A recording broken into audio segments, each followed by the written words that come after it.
people think of Vermont, they think of endless miles of scenic beauty. But a pioneering collector of Americana, Electra Havemeyer Webb, was continually searching the countryside for beauty of a different kind.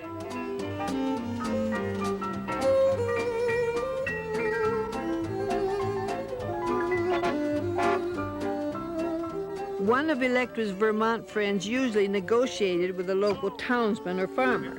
And as a result, one more proud addition to Electra's collection would be unveiled.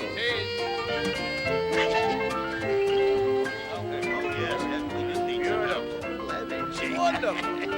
Well, come on, here, we'll help you. Look out for the ground. Watch out for us. Yes, isn't she a beauty? And the W's point right to you. This is a beautiful find. It really is. This copper cow would become one of 200,000 folk art pieces, which eventually would fill 37 buildings and become the world-renowned Shelburne Museum of Vermont.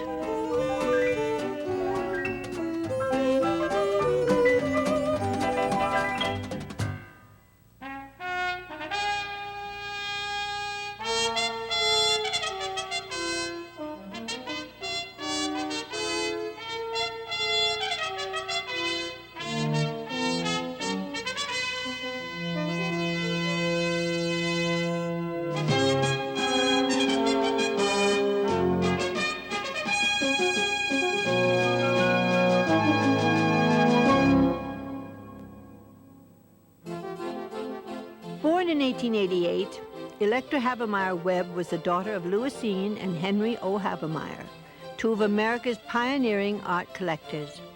Electra's father had amassed a great fortune as head of the American Sugar Refining Company. This allowed for a lavish lifestyle with all the 19th century trimmings, including a mansion on New York's Fifth Avenue with interiors by Louis Comfort Tiffany. As world travelers, Electra's parents made repeated voyages to Europe, often in search of great works of art. Art collecting gradually became a major preoccupation, especially with Louisine. The extraordinary Havemeyer collection eventually included works by Rembrandt, Manet, El Greco, Degas, as well as hundreds of paintings by other masters. Electra, shown here with her mother in a portrait by Mary Cassatt, literally grew up surrounded by art treasures. It was no real surprise to her parents when she began collecting at a very young age.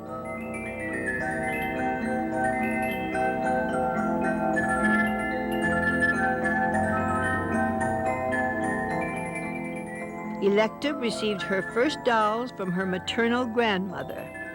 Rather than play with them, she began collecting them, eventually owning over 1,000 dolls. But dolls, as it turned out, were only the beginning.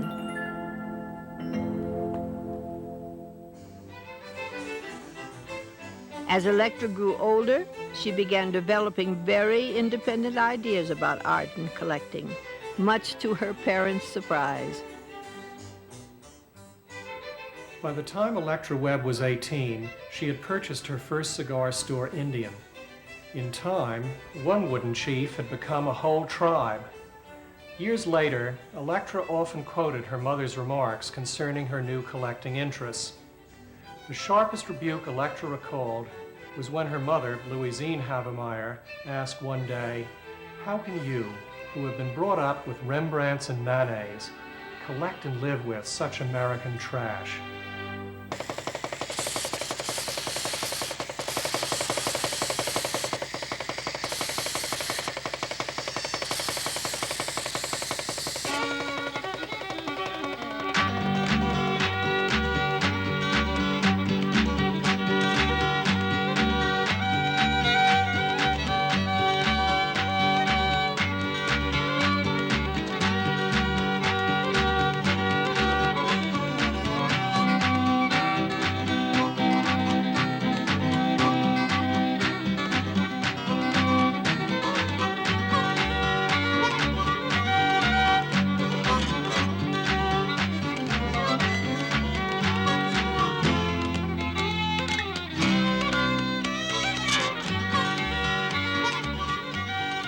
viewpoint that we find in Electra's choices of objects certainly was in contrast to her mother's viewpoint, and that brings us to the question of individual taste. Electra wasn't abandoning her cultural heritage, she was enlarging upon it. For example, she may have acquired her love of pattern from the many Tiffany designs in her childhood home. She later chose to collect other patterns in the form of American quilts. The many Degas in the Havemeyer collection almost certainly enhanced her appreciation for the harmony and balance of well-defined shapes. Electra's interest principally centered on objects made for utilitarian reasons, but fashioned in a unique or beautiful manner. This weather vane is a superb example. By the 1940s, Electra began creating a way to display her collections. She bought up old, dilapidated structures and had them moved to Shelburne. To her, these buildings were folk art in themselves, the perfect way to house her collections. Often the buildings had to be numbered piece by piece for dismantling, then later reassembled at Shelburne. Other old buildings were moved intact right through the middle of Shelburne Village. By the mid-50s, Electra purchased and relocated dozens of buildings, not to mention a 900-ton side wheeler as well. Electra's museum would truly become one of a kind. Today, this collection of 37 buildings is spread over 45 acres, now known as the Shelburne Museum. Each building is a virtual jewel box containing its own array of fascinating objects. One such building, the Tuckaway General Store, was moved here in 1952. Electra then filled it floor to ceiling with artifacts from America's past. Almost anything could be found in a general store. It was a cozy setting featuring a variety of foods, tools, clothing, and sundries, filling every square inch of the store's interior. The items in this particular building were all purchased from one Massachusetts general store, making the assemblage truly authentic. In this same building, Electra added an apothecary shop, complete with hundreds of bottled elixirs, promising cures for everything from tired blood to the sound of distant waterfalls in the ears.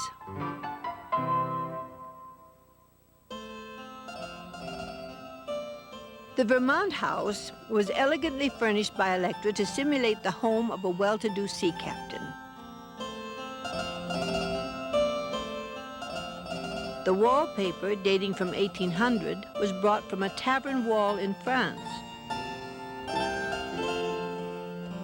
Fine examples of Waterford crystal are among other elements that Electra Webb chose from different periods to form a beautiful and pleasing setting.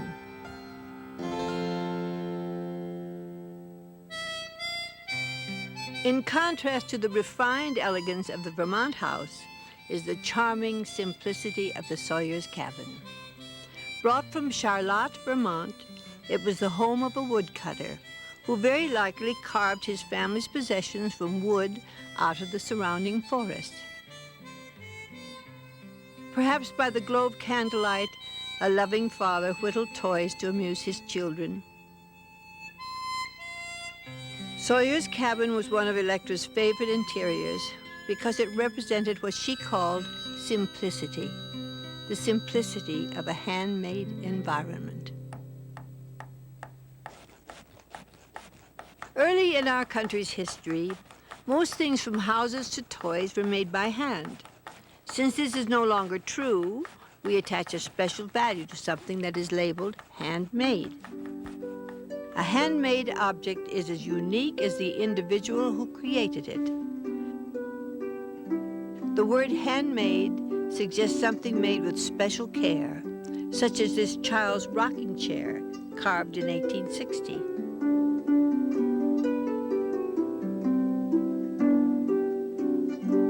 Before the machine age, all objects were handmade, such as this forerunner of the tricycle, operated by hand cranks. These decoys, among the nearly 1,000 in the Shelburne collection, are today considered fine pieces of freestanding sculpture. Originally, of course, decoys were made for very practical reasons. Early hunters had learned from the American Indians how to lure ducks and other waterfowl into an area using wooden decoys. It was important that the decoy be convincing, and so an art form was born. Today, these elegant wooden creatures, with their clarity of form and authentic detail, are prized by individual collectors. The Shelburne collection of decoys is the most extensive in the world. Hunters on a grander scale, New England whalers, made some of the most intricate works in the collection at Shelburne. Virtually exiled at sea on whaling expeditions lasting 3 to 5 years, sailors carved whalebone or teeth into gifts for loved ones back home. These remarkable creations came to be known as scrimshaw. Pie crimpers made in this unique art form were used by loved ones back home to decorate pies and pastries. Oftentimes, a scrimshaw carving was the end product of a sailor's breathtaking voyage of imagination. This ingenious device, called a swift, was made to wind yarn. Long ago, a sailor used his lonely months at sea to make this object of spectacular beauty.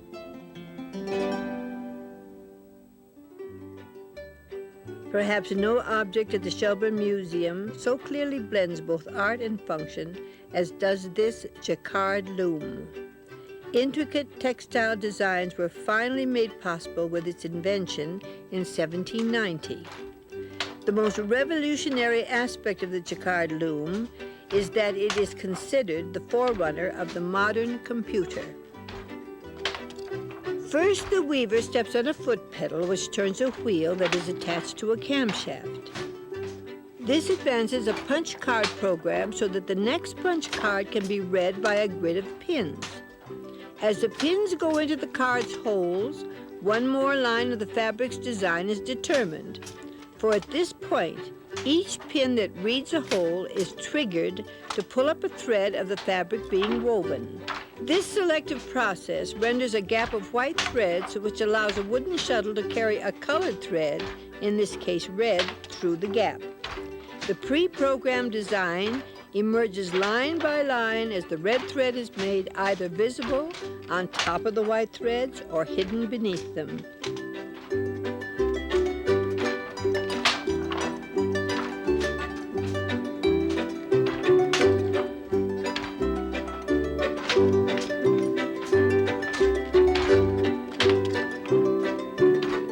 As a result, we see a masterful use of the binary system established nearly 200 years ago, an impressive example of ingenuity, utility, and beauty in American folk art.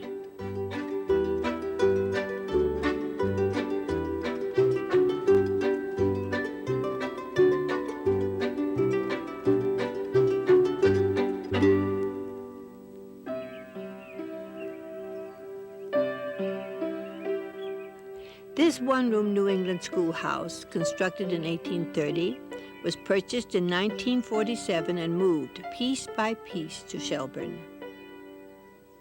Originally built by General Samuel Strong, he had rented the building to the town of Vergennes, Vermont, for 1 kernel of Indian maize per year. In this one-room schoolhouse, children received instruction spanning many different grade levels. One of the more striking wall pieces in the schoolroom is this patriotic image. Seen from different angles, it reveals Presidents Grant, Jackson, and Lincoln. Generations of village children learned to read as they quoted popular aphorisms of the time. These same concise statements of principle were also enjoyed by Electra. A favorite of hers, often used by her father, became the Shelburne Museum's own motto, "Forge ahead."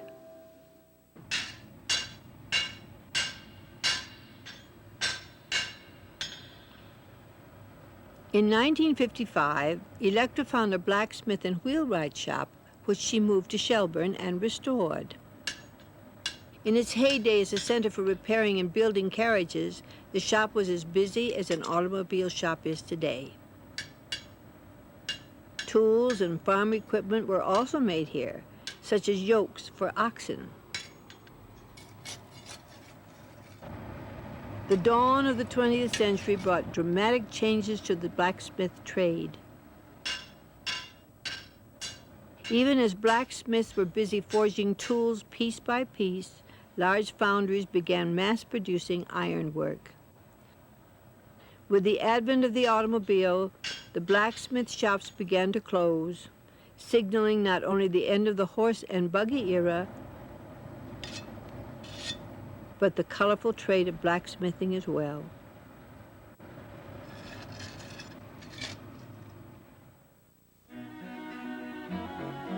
Each spring, over 130 horse-drawn vehicles emerged from their protective covering of muslin sheets.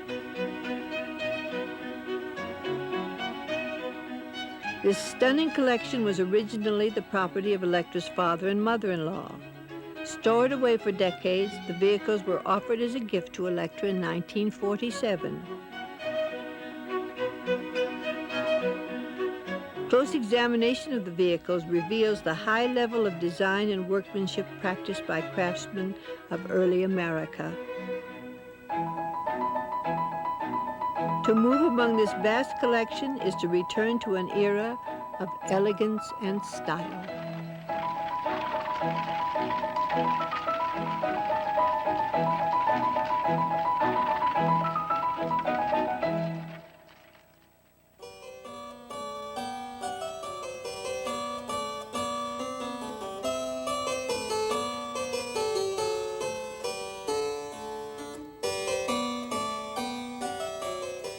No one really had a better eye than Electra Havemeyer Webb when it came to judging the quality of handmade, antique, early American quilts.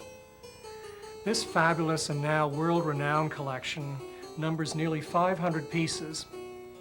And as with so many other things, Electra Webb was a connoisseur here too, in appreciating these complex designs and vibrant colors.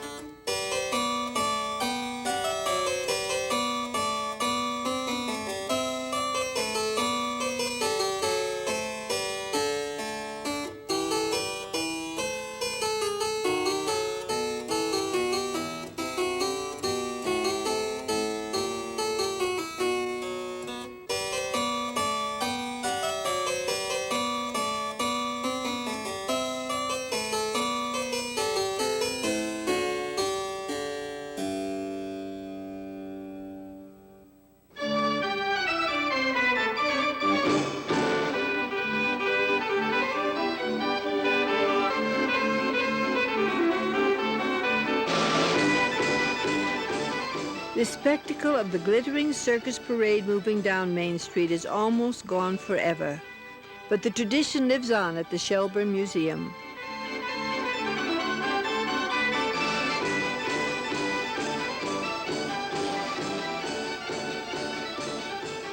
In 1959, Electra Webb purchased a circus parade model which had been crafted on a scale of 1 inch to 1 foot. The most accurate and extensive replica of its kind anywhere. Equal to more than 2 miles of an old-fashioned parade, the model required 30 years of painstaking handwork by 5 craftsmen. The detail throughout the parade model is truly astonishing.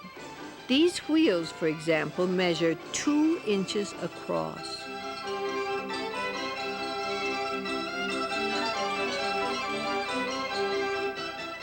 To house and display properly the collection of 53 bandwagons, tableaus, and cage wagons, a building was especially designed and constructed at Shelburne. The resulting horseshoe-shaped structure is 518 feet long, containing a glimpse into the golden age of the Big Top Circus. The miniature circus figures and these large carousel animals are a wonderful example of Electra Webb's constant delight in collecting folk art objects in both a very small and a very large scale. Here at the Shelburne Museum, one can easily pick out countless other examples of this delightful kind of contrast. This hand-stenciled tin train makes an amusing comparison to the enormous Baldwin 220 locomotive located nearby on the museum grounds. This kitchen is one of several large interiors that contrast with similar dollhouse settings, where a bowl is only the size of a thimble. One can find any number of miniature horse-drawn fire trucks, as well as life-size fireman's equipment at the museum.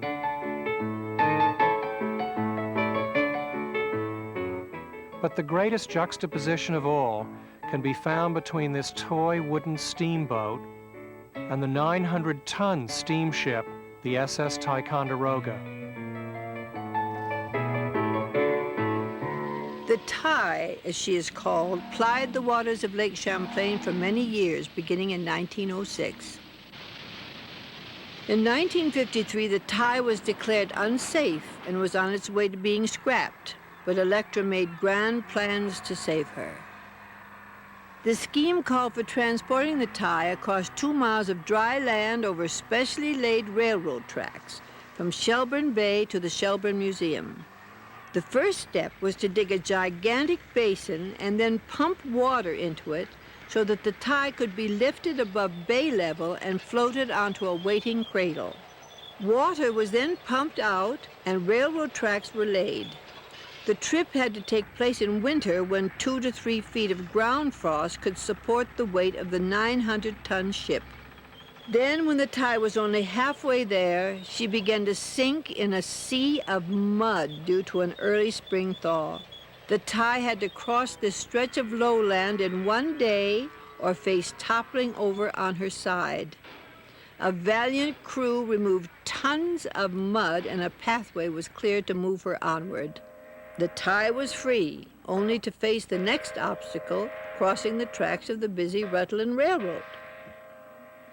In the meantime, a basin was being dug for the Ty's new home on the museum grounds.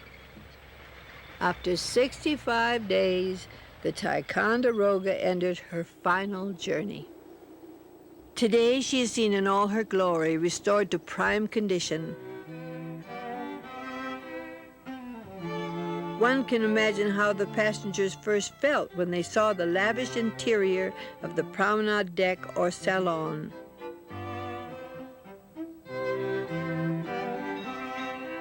Here, passengers spent their hours visiting or strolling about or enjoying a moment's repose. The simple but elegant staterooms provided a night's rest for the journey. Below decks, powerful steam engines propelled the ship, consuming over a ton of coal each hour. Here, the engineer would control the vast engine system as the Ticonderoga churned through the water, queen of Lake Champlain. Today, the Ty presides over the Shelburne Museum as a grand symbol of Electra Webb's determination to preserve American folk art.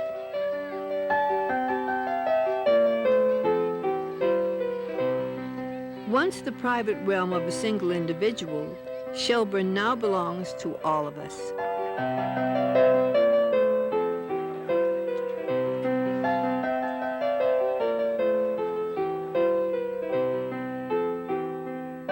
Electra herself once posed the question, what is American folk art? She said, my interpretation is a simple one. Since the word folk in America means all of us, folk art is that self-expression which is welled up from the hearts and hands of the people.